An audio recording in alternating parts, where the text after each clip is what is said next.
지금은 이유가 지성이 것이고 여러분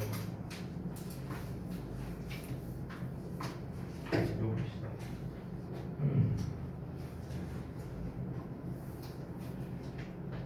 왜 이런 거 붙은 거야? 딱 해야지. 왜 이거 다 삐져나가고 다. 어? 아, 내 정말.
왜냐면 결정을 내렸던 것을 재해서잖아요. 그래서 요 의미 자체가 없어서 불가능해요. 요 의미 자체가.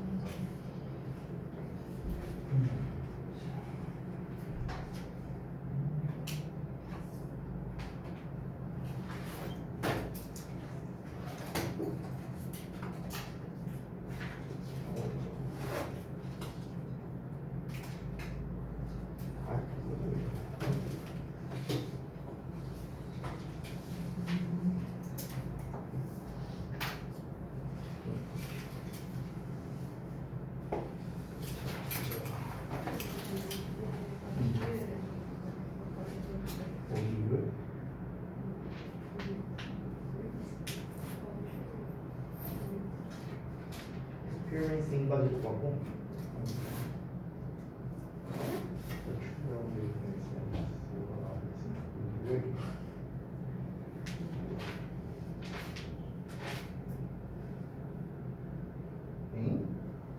자신의 진정 가치나 다른 사람들의 진정 가치 두 개죠.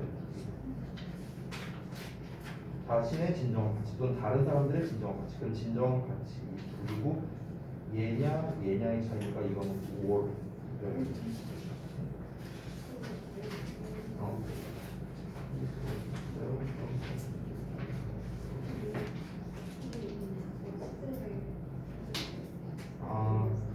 내렸던.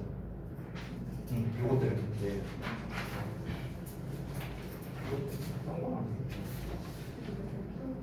응? 춥다고? 춥다고요? 춥다고? 나 더워 죽겠는데. 어떡하냐? 둘이 껴안고 있을래? 그냥 잘해. 잠깐만, 일단 기다려봐.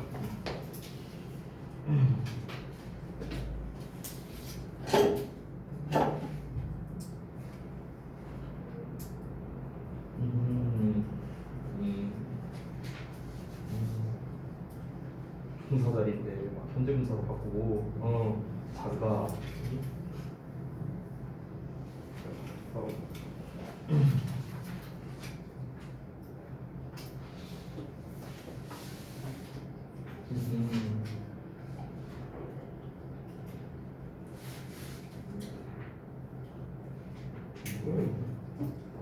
시제 때문에 요 놈이랑 시제일치로 생각을 했는데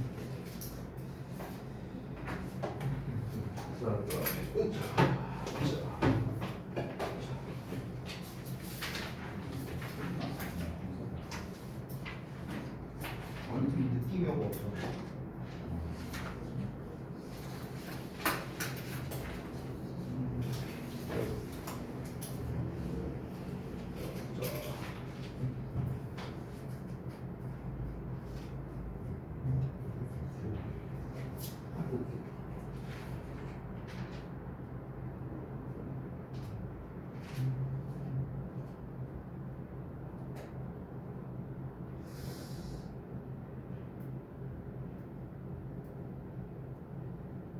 이해가 없잖아.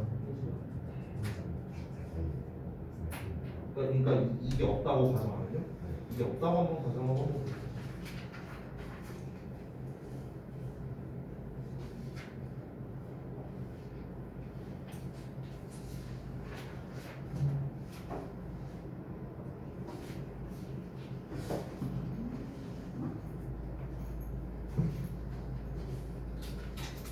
자신이라는 말 때문에 여기서 쓰는 거 같은데 여기서 말하는 자신이라는 건 개인들을 말하는 거잖아요. 그러니까 내어로 써야지.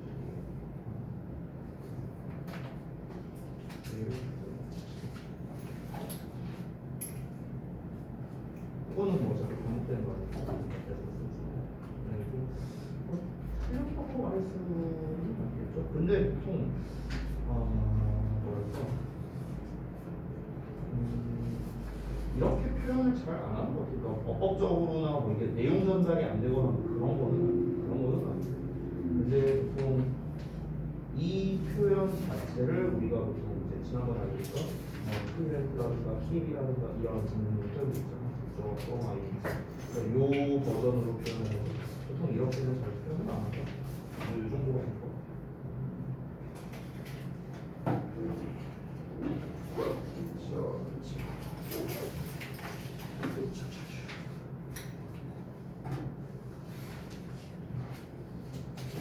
내가 보내준 거 맞나?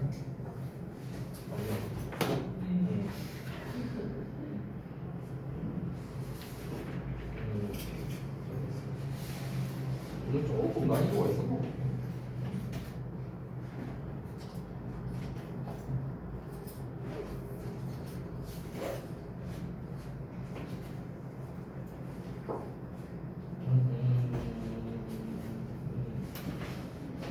없는 정도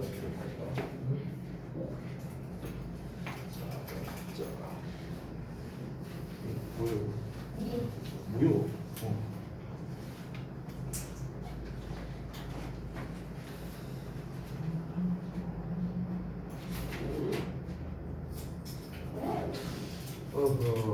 알겠어. 전체적으로 봤는데, 아이고. 지금 쭉 보다 보니까 여러분께서 대부분 틀리거나 이런 부분들이 좀 중복되는 것들이 많이 있거든요. 그래서 그거를 좀 설명드릴게요. 자, 봅시다 같이. 데이비 테스트 한번 좀 볼게요. 일단은 구문 분석과 해석하는 부분에서는 뭐 크게 문제는 없었습니다. 뭐 기껏해야 문제가 될 만한 거는 그냥 단어 정도였던 것 같아요. empower 뭐라던가 이런 부분 뭐 해석이라든가. power에다가 명사에다가 우리가 em을 붙이거나 n을 붙이거나 뭐 이런 애들이 있어요. 그래서 이러한 접두어가 붙으면요, 이 접두어들은 형용사나 명사를요 동사로 바꿔주는 접두어들이라고 보시면 되겠습니다. 우리가 이제 뭐 sure 같은 것도 확실한인데 ensure 하면 동사가 되잖아요. 이런 것처럼 동사로 바꿔주는 뭐 그런 이제 접두어다라고 보면 되겠습니다. 파워라는 거는 힘이니까 이제 힘을 부여하다 뭐 이렇게 된다고 생각하면 돼요. 그래서 사람들을 신뢰하고 그들에게 힘을 부여해준다. 그러니까 힘을 부여해준다는 건 이제 권력을 준다라고 생각하면 되겠죠. 권한을 준다. 그래서 권한을 주는 게 뭐 투부정사답죠. 너가 집중하도록 또한 해준다. on the things 어떤 것들인가 여기에는 목적격 관계대명사 생략된 거죠. You need to accomplish. 그래서 너가 성취할 필요가 있는 것들 이렇게 되겠고요. 자, 바로 이어서 두 번째. 여기에서 이제 뭐 latitude랑 flexibility 이 부분 때문에 뭐 좀 단어 때문에 좀 틀린 분들이 있는 것 같은데, flexibility는 뭐 융통성이라고 썼지만 당연히 뭐 유연성이라고 해도 뭐 무관합니다. 같은 의미가 되겠고요. 그리고 여기에서 중요한 거는 이 투부정사 덩어리가 이 use라는 녀석과 apply가 병렬로 연결돼서 앞에 나와 있는 이 녀석을 이제 수식해준다라는 거가 되겠죠. 요거 외에는 특별히 제가 뭐 말할 만한 거는 없는 것 같습니다. 그렇죠? 다만 이제 주어 동사가 좀 멀리 나와 있다는 거. giving 동명사 주어가 나와 있고 동사가 이제 여기에 나와 있잖아요. 이만큼이 다 이제 부연적인 것들이죠. 동명사 주어이기 때문에 당연히 단수 취급한다라는 거. 요것도 좀 키워드가 되겠고요. 자, 그다음에 세 번째. 세 번째 같은 경우는 이제 생략된 구조가 상당히 많이 나와 있습니다. region 뒤에 지금 여기까지가 앞에 나와 있는 reason을 수식하는데 여기에는 관계부사 y가 생략되어 있죠. 왜냐면 뒤에 완전한 형태의 문장이 나와 있으니까. 그렇죠? 그리고 여기에도 보면은 they fear 뒤에도 목적어 역할을 하는 접속사 대시 또 이렇게 생략되어 있다. 생략된 구조가 좀 많이 나와 있습니다. 요 정도 말고는 특별히 뭐 불만한 건 없는 것 같아요. keep 다음에 ing가 나와서 keep의 목적어 역할로 이제 동명사가 나왔다. 요 정도 말고는 구문적으로 그러니까 뭐 단어나 이런 게 어려운 건 좀 없는데요. 중간중간에 생략된 구문들 때문에 좀 헷갈릴 수 있겠다. 요 정도가 되겠습니다. 자, 그 다음에 이제 영작 부분에서 여기 1번에서 여러분께서 조금 많이 틀린 포인트는 어떤 거였냐면은 요 부분을 좀 많이 틀렸더라고요. 여기. 자신의 진정한 가치나 다른 사람들의 진정한 가치를 이렇게 나왔는데 이 부분을 지금 보시면은 their true value라고 했는데 저거를 쓰신 분들을 보시니까 of에다가 뭐 themselves 이렇게 쓰신 분들이 많더라고요. 여기서 자신의 진정한 가치 할 때 여러분 여기서 말하는 자신이라는 건 앞에 나와 있는 개인들을 가리키는 거잖아. 그렇기 때문에 이때는 제기대명사를 쓰는 게 아니라 그냥 their로 표현을 하는 겁니다. their. 됐어요? 그러니까 그들의 진정한 가치 여기서 가리키는 그들은 개인들이잖아요. 개인들. 그렇죠? 그래서 제기대명사로 표현하는 게 아니라 이렇게 소유격으로 표현을 해준다. 뭐 이 정도만 좀 주의하시고요. 그 다음에 2번에서도 이제 많이 틀린 것들이 특히 이 부분입니다. 이 부분. For having made 이 부분이죠. 그래서 이 기념비적인 결정을 내렸던 것이라고 나왔잖아요. 이 기념비적인 결정을 내린 것에 대해서가 아니라 내렸던 것이라고 말을 했으니까 당연히 그 이전을 나타내는 시제인 having 라는 형태로 써줘야 된다. 뭐 이 정도가 주의점이 되겠습니다. 자, 그 다음 넘어가서 이제 어법 부분인데 사실 오늘 챕터 3 부분이 긴 주어가 쓰인 구문에 대한 거거든요. 근데 이 부분에 대한 설명은 사실 제가 그렇게 많이 할 게 없어요. 저는요. 그래서 설명 간단하게 할 거고 오늘은 구문 쪽보다는 좀 어법적 포인트를 좀 여러분께 알려드리도록 할게요. 요거를 통해서요. 알겠죠? 자, 여기에서 이제 제가 출제한 거에서 여러분이 정답은 대부분 잘 맞춰주셨습니다. 뭐 예를 들어서 좀 틀린 부분이 요 C에 있는 부분, 뭐 suffer가 자동사인 걸 몰랐다, 뭐 이런 것 때문에 틀린 거는 있지만 그 외적으로는 여러분이 거의 틀린 게 없었어요. 근데 문제가 뭐냐면 얘를 맞췄냐 틀렸냐가 중요한 게 아니라 이거에 대한 근거를 작성하는 게 사실 좀 많이 아쉬웠습니다. 왜 그러냐면 여러분께서 지난 한 학기 동안 이제 학교에서 시험을 보셔서 알겠지만 일반적으로 고1 때 어법 문제가 내신에서 2문제 내지 3문제 정도 나옵니다. 학교마다 차이는 있지만 보통 그 정도 나와요. 그리고 요즘에 고등학교에서 많이 나오는 유형은요. 모두 고르시오 유형을 좀 좋아합니다. 어법에서 밑줄 막 한 6, 7개 쳐놓고 어법상 어색한 거 몇 개냐 이렇게 개수 고르기라든가 아니면은 서술형에서 밑줄 여러 개 쳐놓고 이거 틀린 거 있으니까 찾아서 고쳐써라 라던가 이런 식으로 출제하는 게 대부분이죠. 그러면 이 어법 문제를 너네가 보시면 알겠지만 그대로 내는 경우가 그렇게 많이 없어요. 그대로 내는 경우보다는요 보통 패러프레이징을 하거나 변형을 해서 출제를 한단 말이야. 변형을 해서. 그러면 얘들아 우리가 만약에 학교에서 변형을 뭐 조금만 거의 하지 않은 채로 그냥 문제를 낸다면은 그러면 굳이 우리가 근거니 뭐니 이런 걸 할 필요가 없어요. 그냥 속된 말로 학교 우리 시험범위 나오면은 그냥 외우면 됩니다.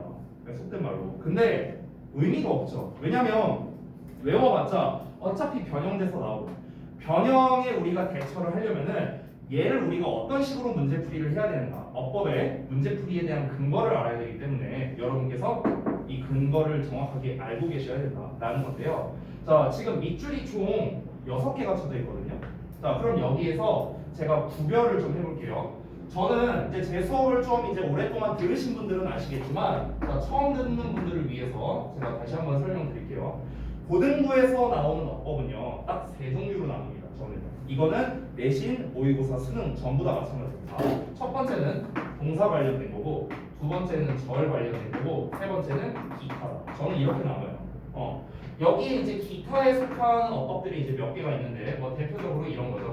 뭐 병렬 구조라든가 대명사라든가 아니면 뭐 형용사 대 부사라든가 비교에 관련된 거라든가 이런 것들. 됐어요? 이런 것들입니다.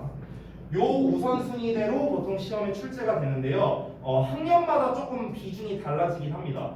고1 기준으로는요. 비중으로 따지면 5대 3대 2 정도? 굳이 비율을 따지자면 5대 3대 2. 고1 기준으로 그렇습니다. 고2 때는 비중이 좀 달라져요. 얘는 5가 그대로인데요. 여기가 반반이 됩니다. 고2 때는요. 이제 고3으로 올라갈수록 특히 수능 및 모의고사에서는요. 절 관련된 거의 비중이 조금 낮아지고요. 병렬 구조와 대명사의 비중이 좀 올라갑니다. 그래서 굳이 따지면 5대 1대 4 뭐 이 정도 비중이 됩니다. 수능 모의고사 기준으로는요. 그래서 다시 한번 정리하자면 결국에는 동사 관련된 이제 어법 사항이 대부분 어법 문제에서 많이 나온다라는 건데요. 지금 하나씩 따져보자면 여기에서 쌤이 동사 관련된 어법이라는 건 결국 뭐냐면요. 동사에 밑줄 쳐져 있거나 아니면은 준동사에 밑줄 쳐져 있거나 둘 중 하나라고 생각하면 돼요. 그래서 동사 관련 어법이. 근데 A번에 mentions 동사죠. 동사처럼 생겼죠. B도 동사처럼 생겼고요. C도 동사처럼 생겼고 D는 절이죠. E도 동사처럼 생겼죠. 그리고 F도 동사처럼 생겼습니다. 어때요? 밑줄 쳐진 거 6개 중에서 5개가 동사 관련 어법이에요. 됐죠? 그러면 당연히 압도적으로 얘가 시험 범위가 많을 수밖에 없다라는 거죠. 자, 그 이유가 있습니다. 그 이유까지도 설명해 드릴게요.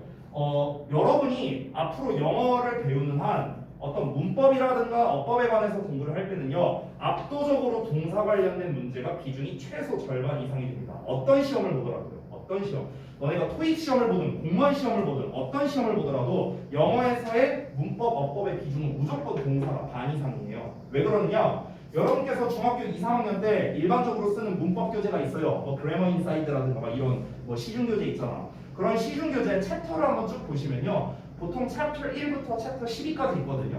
그러면은 챕터 순서가 보통 어떻게 가냐? 첫 번째, 문장의 구조, 시제, 조동사, 수동태, 부정사, 동명사, 분사 이렇게 가거든요. 지금 내가 벌써 7챕터 말했죠. 이 챕터 1부터 챕터 7까지가 다 동사 관련된 거예요. 지금까지 말한 게. 그리고 그 다음에 나오는 게 이제 비교구문. 비교구문은 이제 여기에 속하는 거죠. 그리고 접속사, 관계사 이렇게 나와요. 접속사, 관계사 다 뭐예요? 절 관련된 거. 접속사, 관계사. 그 다음에 가정법. 가정법도 여기에 속하고요. 그 다음에 특수구문이 속합니다. 도치, 강조, 이딴 것들. 그건 여기에 속하겠죠. 됐어? 그러면 내가 지금 12개 챕터를 얘기했는데 여기에서 과반수 이상이 전부 다 뭡니까? 동사 관련된 거라는 거죠. 동사 관련된 거. 그래서 여러분께서 얘네들을 그 전에 중등부 때는 어떻게 풀었었냐면요. 중학교 때 우리가 영어를 공부하는 방식은 이랬어요. 예를 들어서 너네가 투부정사를 배워. 만약에.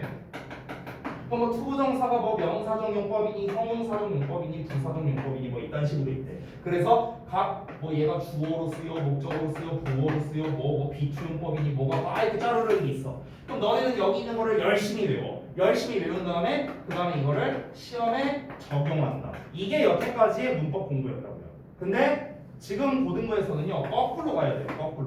거꾸로 간다는 게 무슨 말이냐면은 투부정사를 기준으로 너네가 학습한다. 동명사 또는 분사 얘네를 기준으로 학습한다가 아니라는 거예요.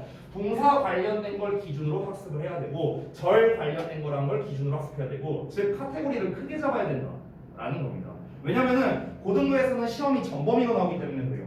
중등부 때는 전범위로 안 나왔죠. 보통 교과서가 2개 내지 3개 과정도 들어갔잖아. 그리고 각 단원마다 목표 문법이 2개씩 있었어요. 중등부 교과서는 그랬었죠. 그렇죠? 그래서 문법이 정말 많이 나와봤자 8개였거든요. 그 8개 안에서 다 처리가 가능했단 말이야. 근데 고등부는 그딴 게 없잖아요. 고등부는 그딴 게 없어. 그냥 전범위로 나옵니다. 전범위로. 그렇기 때문에 우리가 항상 어떤 문법 문제를 풀 때 전범위적인 사고를 하지 않으면은 당연히 제대로 풀 수가 없는 거고 그래서 제가 그걸 기반으로 여러분이 근거를 어떻게 썼나 보니까 솔직히 말하면은 근거만으로 놓고 보면은요 50점도 안 되는 근거들이었어요. 100점 만점에. 여러분이 쓴 전원만. 여러분이 특히 이 D 같은 거 쓸 때 어떻게 쓰시는 줄 알아요? 이렇게 쓰신 분들이 많아요. 뒤에 불완전한 문장 나온다. 앞에 선행사가 있다. 좀 잘 썼다고 한 분들이 보통 그 2마디 했습니다. 여러분 그것만으로는요 정확하게 풀 수가 없거든요. 그래서 오늘은요 정말 중요한 이 유형들에 대한 소개 그리고 어떻게 푸는지 이거를 좀 보여드릴 건데 1, 2, 3번에 대한 걸 제가 다 설명드리기에는 시간이 너무나 좀 부족하겠죠. 그래서 제가 1, 2번에 대한 것만 좀 설명드리겠습니다. 동사 관련된 거. 지금 5개나 밑줄이 쳐져 있었죠. 그렇죠? 그래서 얘네에 대해서 한번 좀 설명드릴게요. 이미 저한테 익히 들어서 알고 있는 분들도 있을 겁니다. 자, 그래서 다시 한번 여기다 다시 정리를 쓸게요. 동사 관련 어법.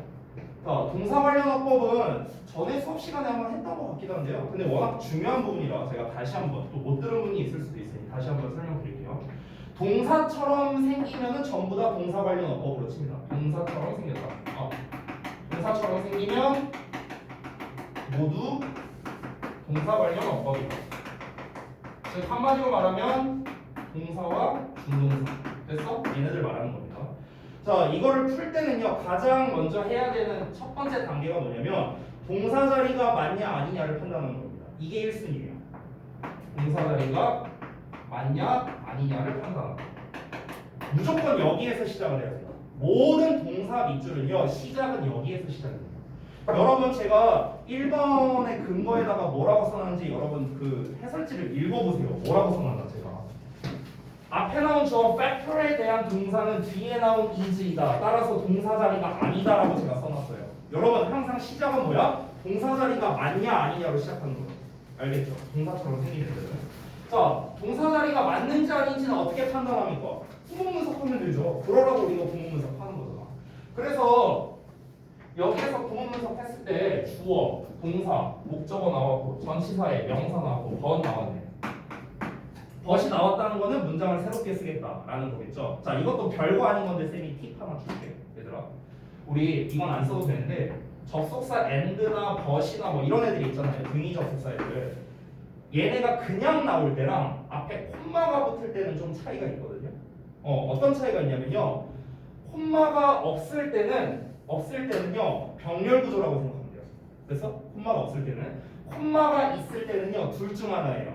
첫 번째는 여러 개를 병렬로 한 구조이거나, 됐어요? 여러 개, 그러니까 3개 이상을 말한 거예요. 3개 이상의 병렬 구조를 만들거나 아니면은 문장을 새로 쓰고 싶을 때, 됐어? 그때 이렇게 콤마를 붙여줍니다. 등위 접속사 앞에다가. 알겠죠? 이건 팁이에요, 팁. 그럼 여기 but 앞에 콤마가 붙었다는 건 뭡니까? 주어 동사를 새롭게 쓰겠다라는 의도라는 거예요. 아시겠죠? 그래서 뒤에 a major factor 주어가 나온 겁니다. 그 다음에 뭐 나와야 돼? 동사가 나와야 될 거예요. 자, 동사가 나와야 되는데 여기에서 mentions라고 나왔어. 근데 얘가 동사가 안 되는 이유가 두 가지가 있어요. 첫 번째, 여기에 is가 나와 있고 동사가. 두 번째로는 만약 얘가 동사라면은 여기를 not으로 쓰면 안 되죠. 그렇죠? not이 아니라 doesn't로 써야겠죠. 그래서 그렇기 때문에 얘는 동사 자리가 아니다라는 근거를 두 가지를 통해서 얻을 수 있는 겁니다. 그래서 동사 자리가 아니다라는 걸 판단했어요. 자, 그러면은 동사 자리가 맞다 아니다를 판단하면은 둘 중 하나로 가야겠죠. 동사 자리가 맞을 때는 어떻게 하고, 동사 자리가 아닐 때는 어떻게 하고, 이렇게 가야겠죠. 동사 자리가 맞을 때는요 항상 신경 써야 되는 게 수일치랑 해입니다. 됐어요? 수랑 태예요. 하나 더 추가하자면 시제 정도입니다. 시제. 됐어? 여기서 업그레이드 하면은 자타동사 부분까지입니다. 자타동사. 됐어? 요 정도예요. 신경 써야 될 것들이. 여기에서 시제 같은 경우는요 출제율이 굉장히 낮습니다. 시제 문제는요 고등부에서 웬만하면 안 나온다고 생각하셔도 돼요. 그래서 그러니까 시제로 문제를 출제하는 것들은요 단순히 그냥 여기 과거 써야 돼, 뭐 현재 완료 써야 돼 이런 문제 있잖아요. 안 내요. 이런 거는 고등부에서 안 냅니다. 고등부에서 내는 시제는요 다른 문법 사항과 겹칠 때 내요. 다른 문법 사항과 겹칠 때.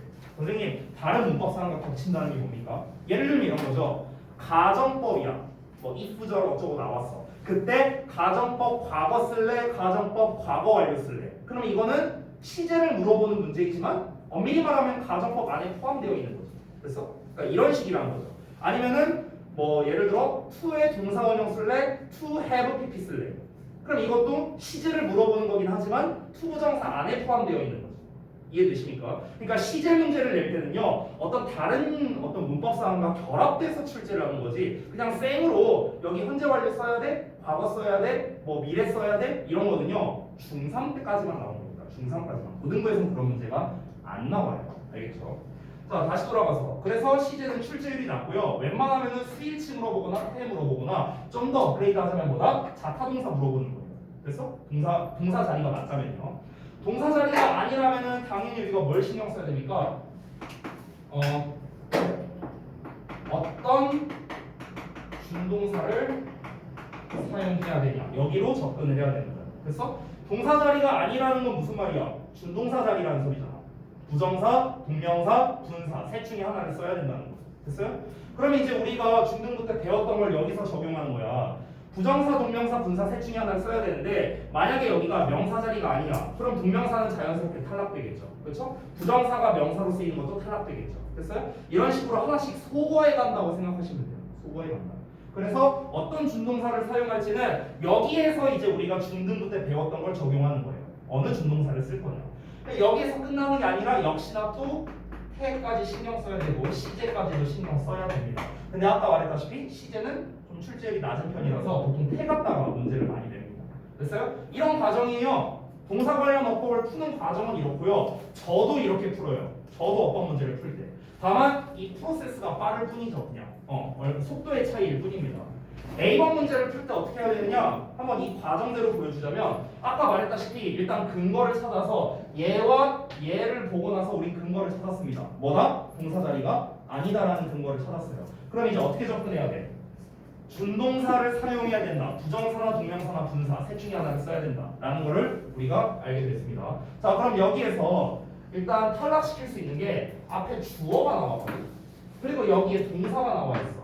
그럼 주어와 동사 사이에 낄 수 있는 거는 뭐밖에 없냐? 당연히 수식어밖에 없어요. 그렇잖아. 그러면은 지금 여기에서의 mention의 역할은요, 수식어의 역할을 해야 돼. 형용사의 역할을 하든 부사의 역할을 하든 어쨌든 수식어의 역할을 해야 된다는 거야. 따라서 동명사는 탈락이다.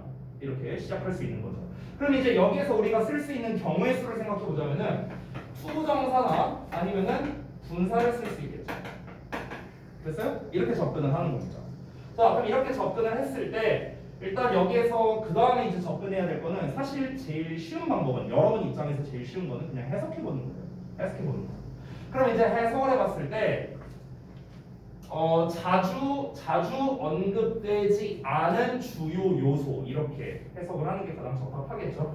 게다가 지금 여기에서 mention을 언급하다라는 건데 아까 말했다시피 준동사를 사용할 거라면은 태와 시제까지 신경 쓰라 했잖아. 특히 태를 신경 쓰라 했잖아. 그런데 방금 쌤이 말했다시피 mention이라는 건 언급하다고 뒤에 목적어도 안 나와 있고 해석상 자주 언급되지 않은 요소들이라고 했기 때문에 그래서 여기서는 과거분사인 P가 가장 적합하겠다. 뭐 이런 식으로 이제 보는 겁니다. 예를 들어 B1 같은 경우도 마찬가지예요. B1을 보면은요. Much of Italy 주어 나왔어요. 그럼 여기가 당연히 동사 자리라는 걸 알 수 있기 때문에 동사 자리가 맞네요. 이번. 그러면은 수, 시제, 태를 신경 써야 되는데 아까 말했다시피 시제는 가장 마지막에 신경 쓰는 겁니다. 수일치랑 태만 보면 되는데 수일치로 보자면 much가 주어인데요. much는 셀 수 없는 명사니까 단수 취급하죠. 그래서 was는 문제가 없습니다. 그 다음에 태를 신경 써야 되는데 was covered 수동태로 나왔으니까 뒤에 목적어가 일단 안 나와야겠고요. 해석을 해보자면 이탈리아의 많은 곳이 숲으로 덮여 있었다 라고 했을 때 해석상 문제가 없죠. 그래서 얘도 문제될 게 없다. 이런 식으로 문제를 푼 겁니다. 뭐 예를 들어서 이를 한번 볼게요. 이 부분은 좀 다르니까 이 같은 경우는 사실 얘는 좀 특수한 경우인데 얘는 이 과정으로 갈 필요가 없는 문제예요. 왜 그러냐면 앞에 stop이 나왔기 때문에 그런 거죠. stop. 자, 우리가 remember, forget, regret, stop 뭐 이런 애들, try 이런 애들은 to가 오냐 ing가 오냐에 따라 해석이 달라지는 거잖아요. 그러니까 얘는요 사실상 동사 자리냐 아니냐를 결정하는 데 있어서 문법적으로 접근하는 게 아니라 사실 맥락 문제에 가까워요. 오히려.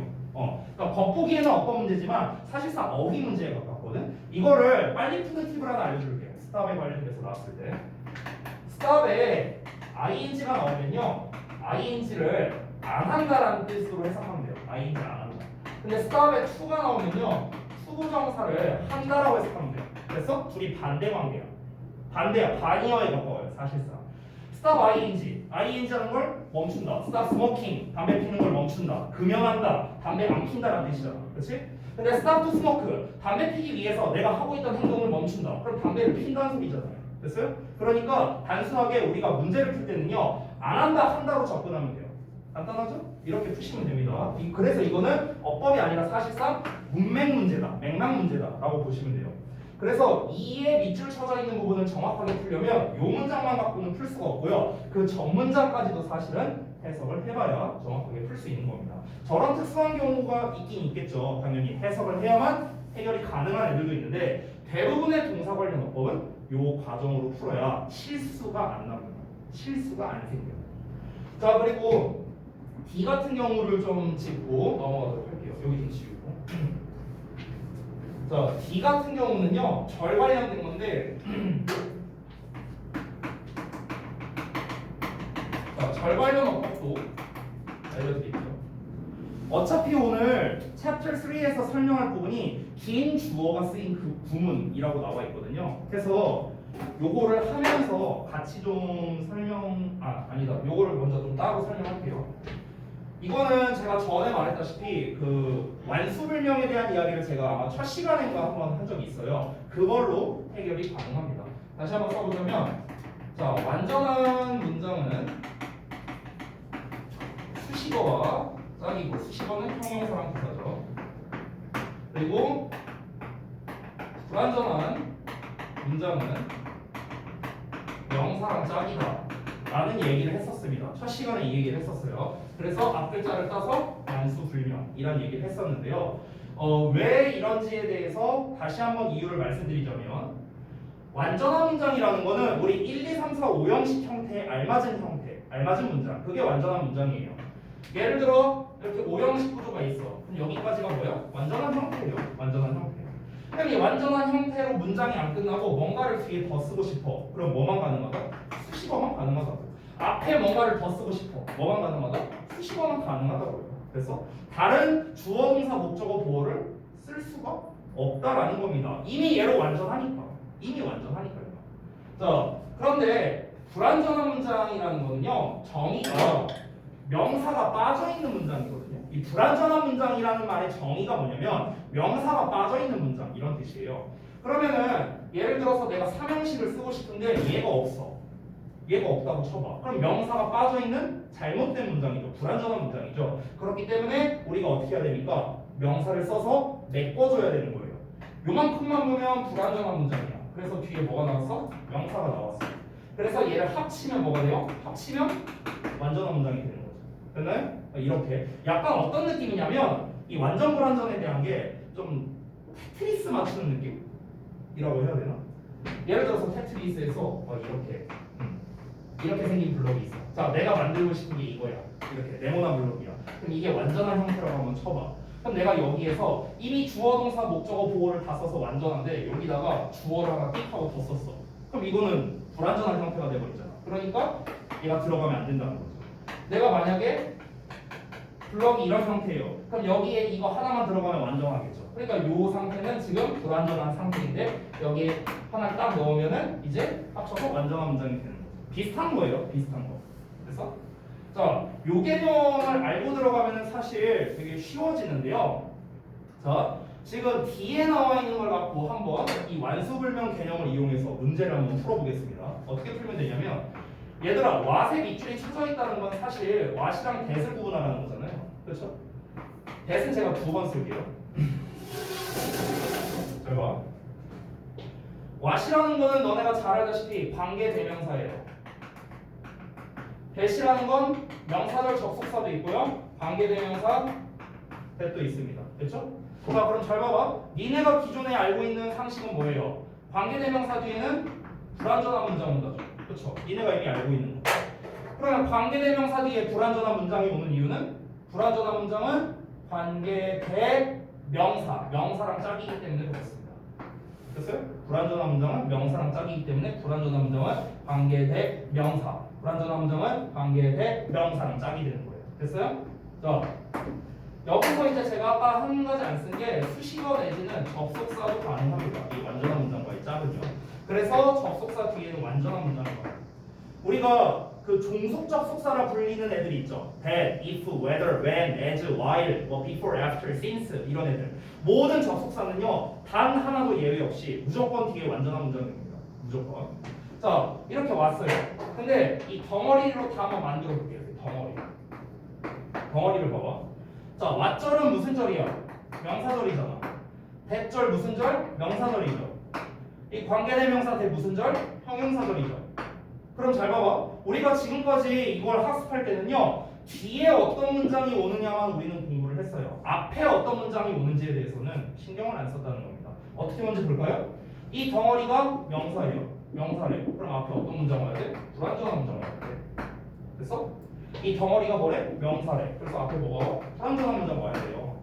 이 덩어리가 형용사래. 형용사는 수식어니까 앞에 어떤 문장? 완전한 문장이 와야 돼요. 여러분, 이 세 개를 비교했을 때 앞뒤 문장 구조가 똑같은 거 있어요? 없잖아요. what을 기준으로는 둘 다 불완전한. 덩어리도 명사, 얘도 명사. 그래서 둘 다 불완전. 덩어리가 명사니까 불완전. 얘는 접속사니까 완전. 자, 덩어리가 형용사니까 얘는 완전인데 명사니까 불완전. 됐어요? 그러니까 전부 다 구조가 다르다는 겁니다. 보통 여러분이 이거를 문제를 풀 때 어떻게 푸시냐면은 아까 말했다시피 앞에 선행사가 있고 뒤에 뭐 불완전한 문장이 나왔으니까 what을 쓴다라고 이렇게 쓰신 분들이 많더라고요. 근데 그렇게 풀면은 문제가 하나 생깁니다. 문제가. 자, 실제로 그것 때문에 예전에 학생들이 좀 틀렸던 문제가 있거든요. 그거를 좀 제가 소개를 좀 해드릴게요. 잠깐만요. 요 문제인데요. 제가 이제 수업 시간에 많이 보여줬던 문제거든요. 요걸 잠깐 봐봐. 요 문제를. 이게 실제로 그 가자구랑 저동부에서 나왔던 시험 문제예요. 둘이 똑같이 나왔었어요. 3년 전에. 3년 전. 3년. 아 잠깐만. 2년 전이구나. 2년 전에 고2에서 나왔던 문제인데요. 왓대 문제였거든요. 사실상. 근데 여기에서 학생들이 뭐 때문에 많이 틀렸냐면요. 애들이 대부분 답을 what으로 골랐어요. 이때 이걸 풀 때. 왜 그러냐? 일단 뒤에 may 나왔으니까 불완전한 문장이라는 거 바로 보이죠. 그렇죠? 근데 앞을 보니까 is gathered 동사 나왔잖아. 그러면 이제 어떻게 생각하겠어? 앞에 명사가 없잖아요. 그럼 앞에 명사가 없으니까 여러분은 어떻게 생각해? 선행사가 없네? 이렇게 생각하겠지. 뒤에 불완전한 문장 나왔네? 주어 없으니까 그래서 what 이렇게 골랐다고. 대부분 이렇게 골라왔어요. 그래서 다 틀려왔어요. 정답은 대시예요. 됐어? 그러니까 지금 내가 알려준 이 방법 말고 여러분이 기존에 알고 있는 방법을 적용하니까 어떻게 돼요? 그러니까 틀리게 되는 거예요. 됐어? 자, 얘는 왜 대시 정답이냐면요. 요걸로 보여줄게요. 요걸로. 앞문장을 봐봐. often 수식어니까 빼버리고 useless material 주어 나왔어요. is gathered 동사 나왔습니다. 수동태죠. 여러분 수동태는요. 이걸로 완전한 문장이라고 생각하면 편해요. 왜냐면 아시다시피 수동태는 뒤에 목적어가 안 나오죠. 보통은. 그렇죠? 그러니까 수동태 문장이 나왔다는 것 자체가 1형식으로 완전한 문장이다라고 생각하면 돼요. 특수한 경우 제외하고. 4형식 동사나 5형식 동사가 나올 때 있잖아요. 그런 경우 제외하고는 수동태가 나오면 1형식의 완전한 문장이다. 이렇게 생각하면 끝납니다. 자, 그럼 어떻습니까? 앞부분 여기까지 읽었는데 1형식의 완전한 문장 나왔어. 그럼 완전한 문장 뒤에 뭐 나와야 된다? 수식어 나와야 된다. 근데 what은요 무조건 명사절만 이끕니다. 뭘로 쓰이더라도 관계대명사로 쓰이든 의문 대명사로 쓰이든 의문 형용사로 쓰이든 what은 무조건 명사절이에요. 무조건 명사절. 그러니까 앞부분은 완전한 문장이 나왔으니 뒤는 수식어가 필요한 상황인데 근데 얘는 무조건 명사절이라 했잖아. 그러니까 얘 탈락? 대정답 이러고 끝나는 거예요. 지금 난 뒤에 보지도 않았어요. 됐어? 그래서 이 문제 푸는데 사실 뭐냐 5초면 풀 수 있어요. 5초 정확하게 이 완수불명 개념을 적용해서 쉽게 풀 수 있다는 거죠. 뒤는 불완전한 문장이 나왔지만 앞부분은 완전한 문장이 나왔죠. 뒤는 불완전하지만 앞은 완전한 문장이에요. 그럼 뭡니까? 관계대명사 대시되는 거예요. 선생님 그러면 이 관계대명사 대절은 선행사가 누굽니까? 얘예요. 얘가 선행사예요. 말틀리요. 됐어? 선생님 선행사가 이렇게 떨어져 있을 수도 있어요? 왜 안 돼요? 됐어? 그러니까 우리가 단순히 이렇게 앞에 뭐 명사가 없으니까 이런 식으로만 접근하니까 고2에서 이렇게 문제를 많이 틀렸던 거죠. 가자랑 저동에서 똑같이 이렇게 문제 나왔다고 제가 말씀드렸죠. 실제로 그때 가자랑 저동학생을 다 합치면요 43, 4명 정도 됐었습니다. 2년 전이었는데 근데 그때 이 문제를 맞춰온 사람이 그러니까 알고 맞춰온 사람은요 한 10명 정도밖에 안 됐었어요. 알고 맞춰온 사람이 내가 분명 내신 때 말을 해줬음에도 불구하고 지금 이렇게 문제가 나오면 뭐다? 이 방법을 활용하지 않으면 여러분이 정확하고 빠르게 풀기가 어렵다는 거예요. 그래서 제가 알려드린 거예요. 됐죠? 자, 그래서 우리가 방금 전에 대리했던 걸로 다시 돌아가 보면요. 여기에 왓대 문제 나왔죠. 왓에 밑줄 쳐져 있으면 뭐라? 왓대 문제라고 생각하면 돼요.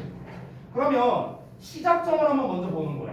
Wind and water 주어 나왔고 carried away 동사 나왔고 The richer upper layers of soil 목적어 나왔네. 그러면 당연히 어떤 문제야?